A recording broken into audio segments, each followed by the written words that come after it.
आज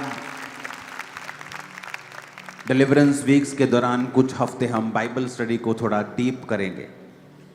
जब हम ये डीप बाइबल स्टडी कर रहे होंगे, मेरा विश्वास है कि परमेश्वर वचन के जरिए आपसे बात भी करेंगे और आपको छुड़ाएंगे भी। आमीन। ये इम्पॉर्टेंट है चर्च के लिए प्रार्थना करना, क्योंकि जब आप क्रिश्चियन होते हैं, जब आप मसीही बनते हैं, आपका शरीर जितना परमेश्वर के कामों के लिए इस्तेमाल होगा, उतना ही परमेश्वर आपको आशीष देते हैं।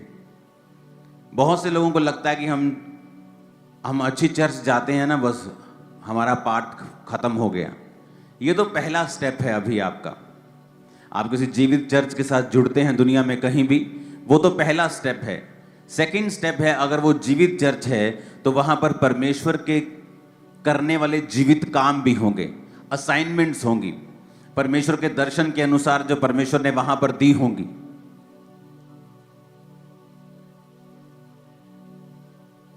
ये पीछे थोड़ा मैनर में रहो टेंट टीम।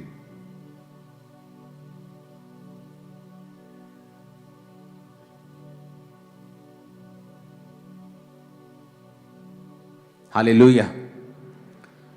तो जब आप अपना शरीर जो है परमेश्वर को देते हैं और वो आपके शरीर का इस्तेमाल करता है, किस तरह से आप प्रार्थना करना शुरू करते हैं।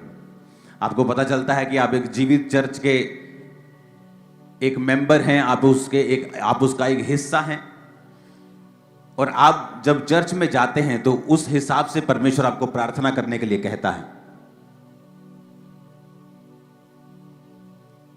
और जब आप प्रेयर करना स्टार्ट करते हैं, परमेश्वर आपको बरकत देता है, क्योंकि यही आपके बुलाने का परमेश्वर का मकसद है। अगर आप बुलाए गए हैं तो वचन ये कहता है कि आप परमेश्वर के घर में लगाए जाएंगे, उसके घर में लगाए जाएंगे, रोपे जाएंगे और आपको पानी दिया जाएगा। जब आप परमेश्वर के घर में लगाए जाएंगे तो आपका फल जो है परमेश्वर के घर में आना चाहिए। यानी आपका जीवन, आपका गिफ्ट, आपकी ताकत, आपका संसारिक गिफ्ट, संसारिक पहुंच, हर एक चीज का फायदा परमेश्वर के घर को, परमेश्वर के राज्य को होना चाहिए। और यह मकसद होता है आपका जीवित चर्च के साथ जुड़ने का। क्योंकि अगर आप जीवित चर्च के साथ नहीं जुड़े होते तो वहां पर फिर जहां आप होते हैं वहां परमेश्वर का प्लान नहीं होता, वहां परमेश्वर का दर्शन नहीं होता। जब दर्शन नहीं होता, आपको उस हिसाब से होमवर्क नहीं मिलता, असाइनमेंट्स नहीं मिलती, काम नहीं मिलते। जब आप उस हिसाब से काम नहीं करते हैं तो आप क्रिश्चियन होते हुए भी वैसी बरकत, वैसी परमेश्वर के साथ निकटता को महसूस नहीं करते जैसी एक जीवित चर्च के साथ जुड़ा हुआ व्यक्ति करता है। कितने मेरी बात को समझ रहे हैं? इसीलिए सिर्फ आप जीवित चर्च जा रहे हैं ये इंपॉर्टेंट, सबसे इंपॉर्टेंट नहीं है। अब आप जीवित चर्च में चले गए, ये पहला स्टेप था। अब आपको आगे आना होता है। कोई इवेंजलिस्ट टीम में है, कोई काम कर रहा है, कोई बो रहा है, कोई प्रार्थना कर रहा है, कोई उपवास कर रहा है, और आपको परमेश्वर के कामों को, दर्शनों को जो परमेश्वर अपने दास को देता है या आपको देता है, इस विजन को, मिनिस्ट्री को देता है, उसके हिसाब से प्रार्थना करना, उसके हिसाब से उपवास रखना, उसके हिसाब से बोना, उसके हिसाब से अपने काम करने। अगर आपको कोई गिफ्ट है, आप सीए हैं, मैं ये बातें पहले बता चुका हूं, उस हिसाब से आप काम भी करते हैं, प्रार्थना भी करते हैं, दर्शन के साथ जुड़ते भी हैं, और फिर परमेश्वर आप पर बरकत देता है। क्योंकि फिर आप एक वैल्यूएबल मेंबर होते हैं उसके घर के। एक ऐसी गाड़ी बन जाते हैं जिसे अगर रोज एक ऑनर इस्तेमाल करता है तो वो उसकी टाइम पर सर्विस भी कराता है, वो उसको साफ भी रखता है, वो उसको बचा के भी रखता है। तो आपकी वैल्यू परमेश्वर की निगाहों में उतनी ही है जितना आप उसके राज्य के लिए काम करते हैं। आप उसके राज्य के लिए जितने मूल्यवान हैं, आपकी निगाह, परमेश्वर की निगाह में आपकी वैल्यू भी उतनी ही है। कितने मेरी बात को समझ रहे हैं?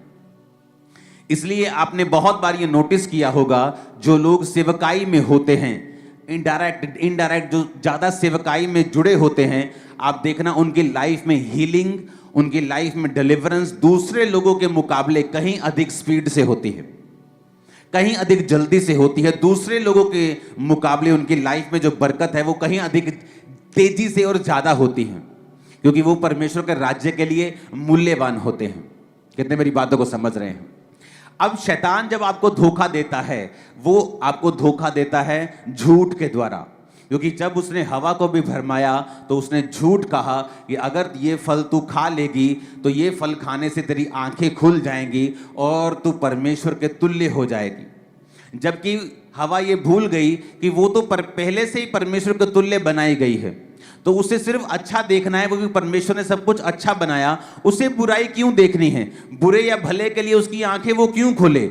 लेकिन शैतान ने, बाइबल कहती है, उसे भरमाया, हवा ने वो फल खाया और अपने पति को भी खाने को दिया और वो गिर गए, बाइबल कहती है। उसके बाद कर्स आए। इमेजिन करो, आपका हार्ट, आपकी किडनी कितने हजार साल चलने के लिए बनाई गई थी। आज जो 40-40 साल, 30-30 साल में लोगों को हार्ट अटैक आ रहे हैं, 50 साल में अपने आप को बूढ़ा मान रहे हैं लोग, लेकिन आपको ऐसे नहीं बनाया गया था। इमेजिन करो, आदम की उम्र अगर वो 930 साल उसकी उम्र रही होगी, तो गिरने के बाद 900 साल की उम्र है उसकी। देखो, जब वो गिर गया पाप में, इमेजिन करो अगर वो पाप में नहीं गिरता तो कितने हजार साल उसकी उम्र परमेश्वर ने बनाई होगी। शायद 5000 साल, 10,000 साल, मैं नहीं जानता कितनी, लेकिन इमेजिन करो अगर गिरे हुए की उम्र 900 साल थी तो जागे हुए की और जीवित की उम्र कितनी होती। इमेजिन करो, आपका हार्ट, आपकी किडनी 900 साल, हजार साल, तो कम से कम गिरे हुए व्यक्ति की बात कर रहा हूं। इमेजिन करो 2000, 2500, 3000 साल चलने के लिए आपके हार्ट को बनाया गया था। आज कोई बिल्डिंग देख लो, 200 साल नहीं निकलते किसी बिल्डिंग के। आप दुनिया का सबसे महंगा प्लेन भी आज ले लोगे, 600 करोड़, 700 करोड़ का, 20 साल बाद वो भी पुराना लगने लग जाता है, सिर्फ 20 साल में।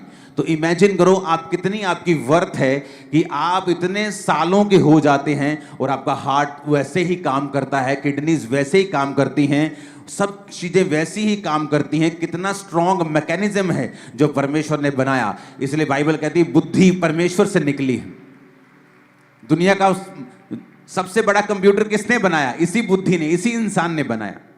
अगर वो मंगल पे भी जा रहा है तो किसकी वजह से? उसी बुद्धि की वजह से जो परमेश्वर ने दी है, उसी दिमाग की वजह से। तो इमेजिन करो परमेश्वर ने कितना शानदार आदम को बनाया था।